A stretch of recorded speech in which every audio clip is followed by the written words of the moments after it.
জুমার দিন আসরের পর যে দুরুদ পড়লে ৮০ বছরের গুনাহ মাফ হয় তা কি সহিহ হাদিস দ্বারা প্রমাণিত?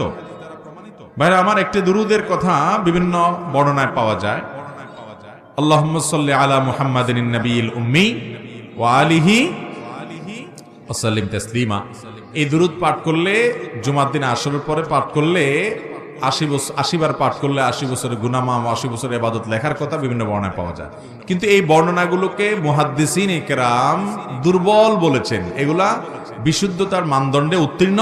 অনেক মুহাদ্দিসিন লেখে অনেক দুর্বল বলেছেন, অত্যন্ত দুর্বল বলেছেন। কথা কি বুঝাতে পারছি?